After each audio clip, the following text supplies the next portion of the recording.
Bien, y tenemos que hablar de dos fechas claves para Venezuela y de muchísima atención a esta hora. Estamos hablando del día de hoy, día clave por el Venezuela Aid Live que se está llevando a cabo allí justamente en la frontera con Cúcuta. Y además, por supuesto, el día de mañana, el ya llamado 23F. Ese sí que será el día D, porque es el día en el cual el presidente interino de Venezuela dispuso el ingreso de la ayuda humanitaria. Veremos a ver si eso realmente se logra, si es posible y cómo se hará en materia de seguridad. Vamos a ampliar la información con nuestra compañera Astrid Piquielny, que está aquí con nosotros. Bienvenida, Astrid. Hola, Elia, buen viernes. Bien, estás? Igualmente. Bueno, allá estamos viendo imágenes del concierto, ¿no? Es impresionante la magnitud que ha tomado este concierto, la cantidad de gente que está allí acompañando. Ahí está Carlos Vives en este momento sobre el escenario. Bueno, los ojos, como vos bien decías, los ojos puestos en Venezuela a la espera del día D y, digamos, el eventual desenlace trágico en el caso de que no dejen entrar la ayuda humanitaria en un país que está con una crisis humanitaria fenomenal desde hace 4 años, con escasez de alimentos, con escasez de medicamentos. Está el recital y el contrarrecital, ¿no? La cumbre y la contracumbre. Y también la mirada puesta en los militares, ¿no? Ahí está la clave, ¿no? Esa es la clave. Si hubiera una orden de intervención militar, y ¿cuál va a ser la reacción de los militares? Si van a llamarse a la rebelión, si van a acatar los mandos.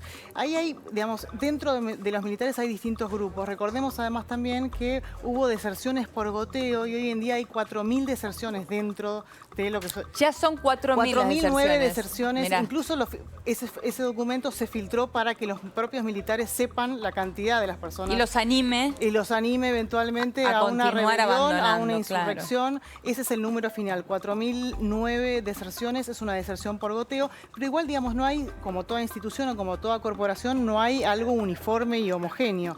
Tenés los generales retirados, más vinculados al chavismo, muy críticos de Maduro y el accionar de Maduro. Tenés los altísimos mandos que están todavía con una alta dosis de lealtad a Maduro a pesar de que ven lo que está pasando. Incluso el propio Maduro ha reconocido y ha aceptado ayuda humanitaria de Rusia y alguna intervención humanitaria de asistencia. Claro, la diferencia es que dice que la ayuda humanitaria que va a recibir de Rusia es ayuda que pagarán. Exacto. Que ellos no son mendigos de nadie, esas son palabras del propio Maduro, pero ¿no? aún así está reconociendo una crisis que siempre negó. Eso es ¿no? cierto, es cierto. Ahí hay un movimiento interesante. Siempre negó, decía que estaban los medios detrás, inventando un relato. Bueno, aceptó esta crisis y ahí hay un cambio interesante para ir viendo. Te decía, entonces, los altos mandos sí todavía responden a Maduro y en el medio están los militares más rasos con cierta identificación con los venezolanos, con sus conciudadanos. Que son parte del pueblo y que ellos también están viviendo en carne propia esta crisis humanitaria. Sumamos a esta charla a Juan Negri, él es analista internacional. Bienvenido, Juan, un placer tenerte aquí. Muchas gracias. Bueno, estábamos hablando aquí con Astrid de el día de mañana, más allá de lo que está sucediendo en este momento, que estamos compartiendo allí en imágenes en este momento en la frontera con Cúcuta. Y bueno, la gran pregunta es, ¿qué puede suceder mañana, Juan? Bueno, mañana, por supuesto, hay mucha tensión en la frontera. Lamentablemente, la alternativa peor es que esto se desmadre en violencia. Ya ha habido movilización de tropas venezolanas. Aparentemente también hay aviones de inteligencia norteamericana sobrevolando el área. La apuesta de Guaidó, un poco como le venían diciendo ustedes, es a fracturar a las Fuerzas Armadas, que los rangos más bajos se nieguen a reprimir lo que imaginamos va a ser un pedido de las poblaciones fronterizas para que se deje entrar esa ayuda humanitaria. Ya hubo muertos. Algo que ya hoy. pasó, hubo muertos. Ya hubo muertos Dos hoy. muertos, ¿no? Los pueblos originarios, ¿no? Así que el escenario, el peor escenario sería que haya actos de violencia. Es decir, que ante esa situación las Fuerzas Armadas decidan reprimir. Ahora, Astrid hacía una buena diferenciación hace un instante que tiene que ver con los altos rangos y los rangos más rasos, ¿no? Que son más bien más cercanos, obviamente, a la situación que está viviendo hoy el pueblo venezolano y que está viviendo también en carne propia. Ellos mismos estarán viviendo esta falta de medicina o alimentos para ellos o para sus familiares. Ahí podría estar la clave en que estos soldados permitan el ingreso finalmente de la ayuda humanitaria y den el brazo a torcer? Exacto, yo creo que Guaidó está jugando la apuesta de fracturar efectivamente las Fuerzas Armadas, distinguiendo a los altos mandos, que son los que están involucrados en cuestiones de narcotráfico, etcétera, que son los que más costoso tienen despegarse del régimen de Maduro, y los soldados que empuñan el arma, que son, para muchos de ellos, es reprimir a ellos mismos, a sus parientes, a sus amigos. Sus propios parientes son los que sufren el hambre, entonces para ellos el costo de reprimir es mucho más alto. A eso juega Guaidó. Juega a algo parecido a un levantamiento popular en la zona de frontera, con apoyo militar. Mi intuición es que él apunta a ese juego, a algo parecido a lo que pasó, no sé, Rumania en el año 89, salvando las diferencias. Es decir, un levantamiento popular que haga ya imposible al gobierno de Maduro quedarse. Claro. Con esas deserciones por goteo que ha habido, 4.000 y pico de deserciones, ¿qué poder real tiene hoy Diosdado Cabello? Es decir, Cabello, tanto como Maduro, hoy manejan las armas. Es decir, hoy las armas están del lado del chavismo. Conforme pase el tiempo, yo creo que si logran sostenerse en el poder y no llega a haber este levantamiento popular, salen ganando. Es decir, yo creo que el poder de los dos, no solamente de Cabello, sino de Maduro, está estructurado en torno a mantener la lealtad suficiente de las Fuerzas Armadas como para quedarse en el poder y que el tiempo pase y esto se desinfle. Es decir, toda esta estrategia se desinfle. Un escenario, yo soy muy pesimista sobre lo que va a pasar en Venezuela, es decir, no creo que la democracia esté a la vuelta de la esquina. Y un escenario también que no habría que descartar es que Maduro juegue al conflicto externo, es decir, como modo de galvanizar los apoyos internos, como hicieron los militares en Argentina en su momento también, es decir, apostar al enemigo externo. Es decir, la frontera hoy es un polvorín, ha habido, como decíamos recién, movilizaciones de tropas, tanto colombianas como venezolanas. Colombia expulsó 2 venezolanos por un motivo menor hace cosa de 2 o 3 días.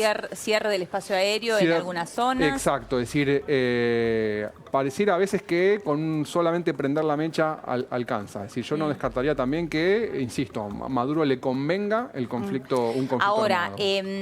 Más allá de lo que suceda en el día de mañana y de la actitud que tomen allí las Fuerzas Armadas venezolanas, uno cree que lamentablemente vamos a estar ante un conflicto importante en el día de mañana, ¿no? Porque estamos hablando de una frontera muy grande. Estamos hablando de una frontera grande, en general muy porosa, además. Es decir, que los intercambios entre Venezuela y Colombia, incluso antes del chavismo, ya eran muy profundos y donde ya por ese famoso puente emigró mucha gente ya. Con lo cual, es decir, para mí están dadas las condiciones para un conflicto que puede incluir violencia muy alto. Es decir, no me imagino que esto termine de una manera extremadamente pacífica, a menos que la represión sea muy inicial al principio y la población venezolana desista rápidamente. Si no, me imagino que la tensión va a continuar creciendo. Ahora, Juan, hace 4 años por lo menos que hay una crisis importante en Venezuela y siempre Maduro sostuvo que no había crisis y que no necesitaban ayuda. La admisión de la ayuda por parte de Rusia y otro tipo de asistencia, la admisión, digamos, de que hay una crisis, de que se necesita ayuda humanitaria, ¿es algo, te dice algo, es un dato para mirar con atención? Porque digo, hay un Maduro ahí acorralado y es el principio del fin. No sé si es el principio del fin. Sí creo que la estrategia opositora desde este año puso al gobierno a la defensiva, cosa que no había ocurrido en el pasado. Es decir, hasta este momento, Leopoldo López, Corina Machado eran líderes muy iconoclastas, muy antichavistas, que querían romper con el régimen, que incluso algunos de ellos apoyaron el golpe de Estado del 2002. La estrategia de Guaidó es diferente, él reivindica la Constitución chavista, él dice, yo me estoy sometiendo al artículo 223. Claro. Entonces, lo que generó Guaidó por primera vez es poner al gobierno a la defensiva. Esta estrategia de la ayuda humanitaria en la frontera lo pone a Maduro en una situación muy difícil, que era o decir, digamos, o reconocer que hay ayuda humanitaria, que en realidad él había dicho que no había, ahora tiene que reconocer que hay ayuda humanitaria, que en realidad él compra, en teoría, de Rusia. Claro, esa es la diferencia que hace. Pero sí, claramente pero Guaidó... que hay faltantes, porque si la compra es porque hay necesidad, ¿no? Guaidó puso al gobierno contra las cuerdas. Porque también es una decisión muy impopular para el gobierno, decir no va a entrar la ayuda. Claro. Porque las poblaciones de frontera esperan esa ayuda humanitaria. Y la necesitan. Sí, por supuesto. Ahora, más allá de que se llame ayuda humanitaria, hay que remarcar que esto tiene un contenido político, ¿no? Es decir, no es una ayuda humanitaria, es decir, inocente, por decirlo de algún modo. Es decir, hay claro, una estrategia política solidaria. clara. No es solamente solidaria, es una estrategia política clara del gobierno de Guaidó de empezar a erosionar el poder de Maduro. Ahora, ¿cómo ves también esto que está sucediendo hoy, no? Porque uno piensa, bueno, de alguna manera también es una gran estrategia, más allá del objetivo de recaudar fondos, que hayan puesto hoy las cámaras del mundo, ¿no? En este concierto, hacen que esas mismas cámaras del mundo que hoy están transmitiendo ese concierto estén también mañana dispuestas para transmitir lo que pueda suceder en Venezuela. Y eso lo deja de alguna manera expuesto a Maduro. Claramente, para mí eso se enmarca en la estrategia de subirle los costos cada vez más a Maduro de permanecer en el poder. Es decir, como también fue la visibilidad de Guaidó, le imposibilitó a Maduro arrestarlo. Hubo un momento que tuvo problemas con la ley, pero bueno, ya era tan visible el liderazgo de Maduro que obviamente no lo podía meter preso. Si mañana hay represión, las cámaras del mundo lo van a tomar. Claro. Para Maduro, para las Fuerzas Armadas Nacionales Bolivarianas, esto también hay que tenerlo en cuenta. Es decir, dicen que en 89, entre el líder de la policía secreta y Honecker en la República Democrática Alemana, que Honecker mandó a reprimir y el líder le dijo, mira, ya no lo podemos hacer, es decir, ya los costos son demasiado altos. Claro. Salvando las distancias, yo creo que a eso juega Guaidó y sus aliados internacionales, hacerle demasiado costoso a Maduro incluso reprimir, que puede, porque tiene las armas, claro, pero ahí va a haber un costo internacional. Pero a la vista de todos. A la vista de todos. Si mañana hay represión, ¿cómo imaginás la intervención, si es que hubiera intervención de la comunidad internacional? No me imagino una accionar que podríamos denominar intervención. Es decir, más allá de lo que digan incluso miembros del gobierno de Maduro, no creo que Estados Unidos intervenga directamente. Sí me imagino que tanto Colombia y también Brasil, es decir, van a intentar contener esa situación y podrían llegar a responder. El presidente de Brasil también dijo que de ninguna manera iba a intervenir, ¿no? Es muy costoso para todos que se intervenga. Yo me imagino que lo que van a tratar de hacer es, en caso sobre todo colombiano, contener a la violencia que no pase del lado, digamos. ¿Detrás de este conflicto vos ves claro, una disputa entre Estados Unidos y Rusia? Claramente, claramente. Es decir, más allá de lo que dicen, en mi opinión, lo que dicen algunos discursos más de izquierda, Estados Unidos no quiere el petróleo venezolano. O sea, digamos, quiere el petróleo venezolano, ya lo tiene, es el principal socio comercial. Lo refina en Estados Unidos, claro, porque el petróleo, yo no soy un experto, pero el petróleo es pesado. Es pesado. El principal interés de los Estados Unidos hoy en Venezuela es sacar a los chinos y a los rusos. Mucho más que lo que imaginan algunos, que es ir ahí a abalanzarse sobre los pozos. La verdad es que hoy en Venezuela están jugando los cubanos, los chinos y los rusos con mucha fuerza. Pero si no es el objetivo, no es el petróleo, ¿cuál es? De Estados Unidos, para mí, sacar a los chinos y a los rusos que están teniendo mucha influencia en Venezuela. Es decir, hoy Venezuela se sostiene casi, no digo como un protectorado. Sí. Es decir, China hace negocios. Sí. Rusia es un poco más ideológica, la veo yo, y creo que lo que hace es tratar de contrarrestar lo que es la amistad, entre comillas, de Estados Unidos con Ucrania o con Georgia. Es decir, la intromisión norteamericana en el Cáucaso, también en Siria. Rusia, que juega una política, Putin viene jugando una política exterior hace tiempo de predominancia mundial, es, bueno, yo también estoy acá, estoy en tu patio trasero. Claro. Juan, imaginemos un escenario, que es que Maduro cae, se retira del poder, asume Guaidó. ¿Cómo imaginás esa transición? Es muy buena la pregunta, porque yo creo que todos estamos hoy prestando atención a un problema, que es el problema del autoritarismo en Venezuela, y que yo diría que ni siquiera es el más grave. Es decir, hoy Venezuela tiene un Estado fallido, Venezuela tiene una tasa de homicidios escandalosa, una sociedad civil fracturada, una cantidad de emigrados brutal, un colapso económico del que todos sabemos. Es decir, si se va Maduro, que ni siquiera yo creo que vaya a ocurrir necesariamente, recién ahí empiezan los problemas. Es decir, Guaidó tendría una tarea titánica. Es decir, Venezuela es un problema brutal. Y un dato más. Y sería un liderazgo de transición también, sí, de claramente. transición. Claro, pero eso es lo que indica la propia Constitución chavista, ¿no? Sería un liderazgo de transición, tendría que llamar a elecciones. Tendría que llamar a elecciones, pero lo que yo quiero decir es el contexto en el que esa nueva Venezuela se va a desarrollar es terrible, digamos, y los prospectos de éxito no son muy claros en un estado fracturado, sociedad, la economía colapsada. Y digo más, es decir, hoy hay milicias bolivarianas, están las Fuerzas Armadas Especiales colombianas, venezolanas, perdón, que son como una policía secreta, lo que es el SEBIN, el Servicio de Inteligencia Bolivariano. Hay armas. Es un estado muy débil. La posibilidad de que si se va Maduro estalle la violencia es muy alta. Es muy alta. Ahora, vos marcas esto porque obviamente los problemas económicos no se van a solucionar, y mucho menos de un día para el otro. Eso va a seguir sucediendo. La crisis que se está viviendo en alimentación, en medicamentos, empleo, inflación, todo lo que ya conocemos va a seguir.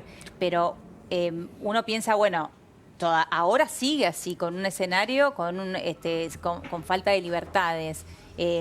Esto podría cambiar en el caso de que se llamen después elecciones libres y que por lo menos de a poco se empiece a encontrar el camino. Es cierto que no se va a encontrar, no va a cambiar la Venezuela de hoy, pero por lo menos se va a poner en ruta.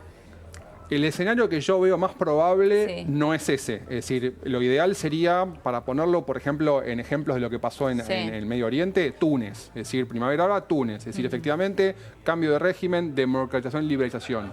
Yo creo que la situación es tan extrema que incluso la posibilidad de un estallido de violencia, que la posibilidad de empezar a instaurar un Estado de Derecho todavía es muy frágil. Yo imagino o un cambio en el sentido de que las Fuerzas Armadas remueven a Maduro porque ya el liderazgo es insostenible, porque es un desastre, pero ponen a otro, que sería el modelo egipcio, o una situación en la que Maduro tiene que renunciar por los alzamientos populares o incluso una fractura de las Fuerzas Armadas, pero tal es el grado de violencia que estalla que lo que se genera básicamente es un escenario parecido a una guerra civil, Libia. Yo creo que el escenario positivo, que no lo descarto, no es el más probable. No es el más probable. No. Yo soy súper pesimista con la posibilidad de lo que todos esperamos, que es que, bueno, Maduro se vaya al exilio, a Cuba, lo que fuere, y de a poco se empiece a instalar una democracia liberal. Yo creo que ese escenario hoy está muy lejos. Que también jugará muchísimo, digo, las expectativas que tendrá el propio venezolano, ¿no? Uno cuando los escucha en lo que encontraron hoy en Guaidó y en todo este camino que se ha abierto, muchos de ellos ven una luz de esperanza, pero también tendrá muchísimo que ver con cuánto exigirán después de esto. Yo creo, por supuesto, que nunca hay que descartar el poder de la gente, de levantarse, lo que ocurrió en la caída del muro. Es decir, hay ejemplos de eso. Las primaveras árabes también comenzaron como un levantamiento popular. Pero a la vez la sociedad civil venezolana está muy debilitada, los sectores más pudientes ya se fueron de Venezuela, lo que queda es... Suena feo decirlo así, pero tal vez los segmentos más empobrecidos no tienen armas, las armas las tienen las milicias bolivarianas, los tienen las Fuerzas Armadas. Es decir, yo no dudo de que el poder de la población es alto. Lo que digo es, incluso cuando se vaya Maduro, la tarea es tan titánica que la gente sola, por decirlo así, no lo va a poder hacer. Es decir, hay una frase que es, uno puede hacer una rebelión con el ejército o sin el ejército, pero nunca contra el ejército. Es decir, hoy los que tienen las armas son las Fuerzas Armadas y yo creo que van a tener un rol decisivo en lo que venga después, ya sea continuidad del régimen con otro nombre, continuidad de Maduro o el escenario que todos esperamos que se evite, que es el de un conflicto armado digamos, descontrolado. Sí, descontrolado e insostenible. Libia, digamos. Sí, vuelvo a decir eso. Es decir, ese escenario no es un escenario que haya que descartar, lamentablemente. Pero a partir de mañana, de lo que ocurra mañana mismo... Mañana podría empezar a haber una descomposición del régimen de Maduro. No creo que sea tampoco sea que esté destinado a ser así. Digo, Maduro puede resistir. Digamos, si reprime y hay censura internacional y todo lo ven por televisión, pero las fuerzas se mantienen leales, puede ocurrir. Es decir, Mugabe está en Zimbabue desde el año 80, Corea del Norte sigue siendo un régimen totalitario hace por lo menos medio siglo, es decir, no hay nada escrito que diga que las dictaduras puean morir necesariamente. Es un escenario abierto con un final incierto. Mañana puede pasar cualquier cosa. Mañana yo creo que va a haber violencia. A más largo plazo, ¿qué pasará con Maduro? Yo creo que es difícil sostener esta situación. Es decir, yo veo al régimen de Maduro muy inestable, pero no me imagino que estemos para nada cerca de una Venezuela democrática. Eso uno sigue pensando que es increíble que el país con mayor reserva de petróleos del mundo termine en esta situación de desastre humanitario, ¿no? antes se refinaba en Venezuela y ahora, digamos, se refina en Estados Unidos porque las estructuras de las refinerías de Venezuela están absolutamente destrozadas, ¿no? No, es que en realidad, digo más, es decir, es un crimen lo que han hecho con Venezuela es un crimen de lesa humanidad. Han transformado un país latinoamericano con sus problemas de desarrollo, su desigualdad, etcétera, en un país africano. Es decir, han transformado esto en África subsahariana, lo digo con respeto, digamos, no quiero parecer ofensivo. Es decir, lo que ha ocurrido con Venezuela es un crimen. Es un crimen a vista de todos, donde la diplomacia latinoamericana no estuvo a la altura por afinidades ideológicas, porque tal vez suponían que no íbamos a llegar a este extremo, por cuestiones domésticas. Estoy pensando tal vez en el caso de Cristina Fernández de Kirchner, o el kirchnerismo en general, Lula, el PT en Brasil. Es decir, no intervinieron a tiempo. Es decir, la diplomacia latinoamericana también estuvo es culpable de cómplice muy tarde, sí. Por inacción. Cómplice por inacción. Es decir, dejaron que esto pasara. ¿Por inacción o hasta por apoyo? Yo creo que en algún momento, en el caso del kirchnerismo y el lulismo, hubo, cuando se dieron cuenta que eso estaba descomponiendo, ya no apoyaban tan abiertamente, pero se desentendieron.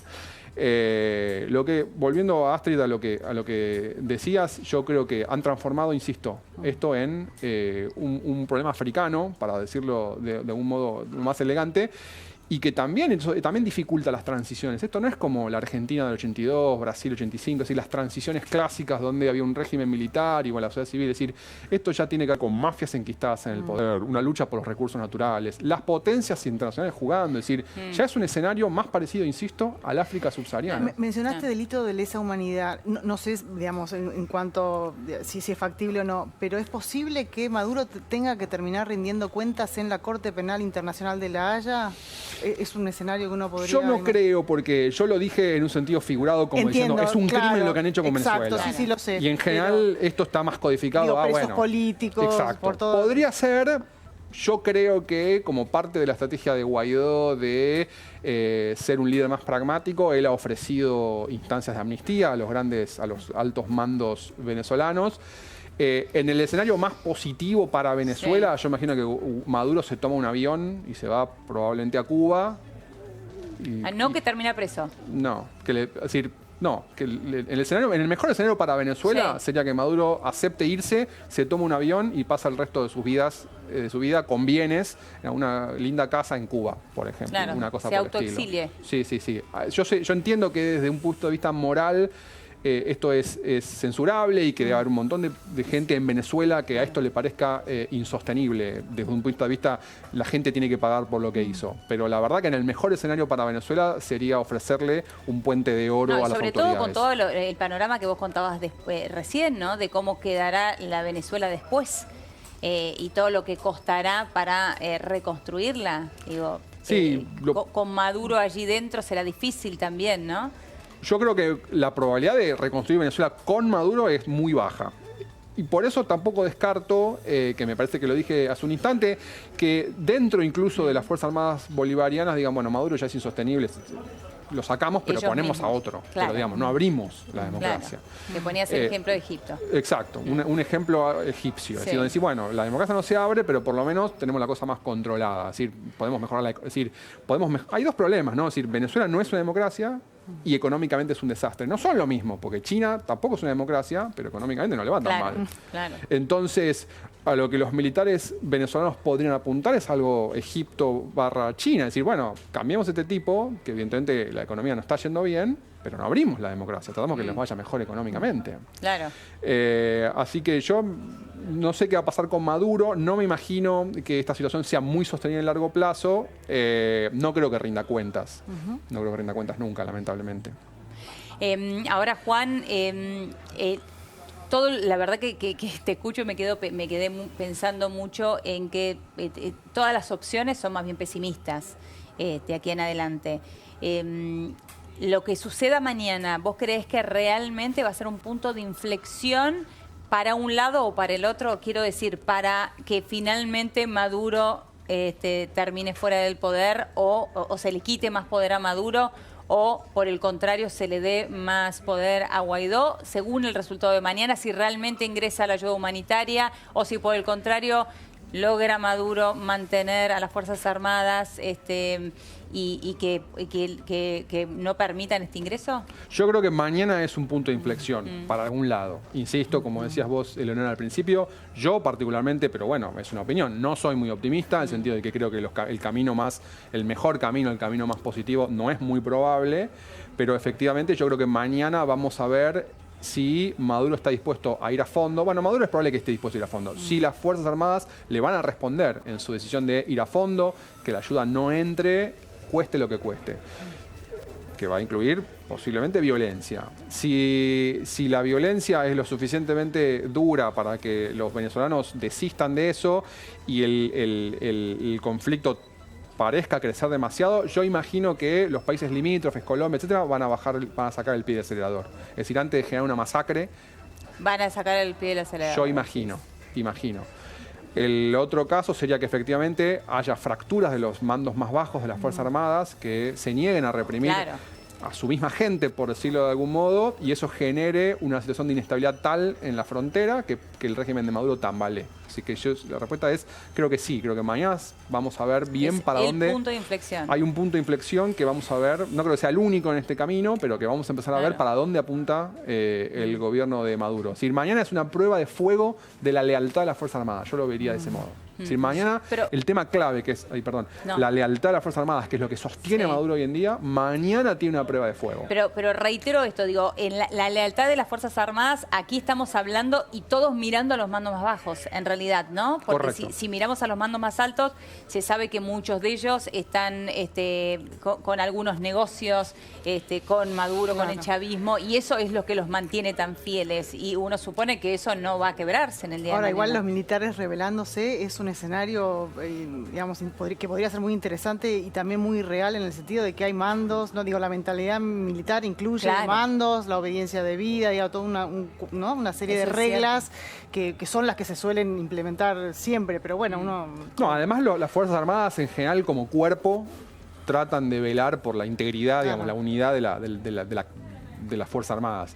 Yo me imagino que si las Fuerzas Armadas empiezan a ver que esto les está carcomiendo por adentro de la institución, podrían ponerle un freno y obligar a sacar a Maduro.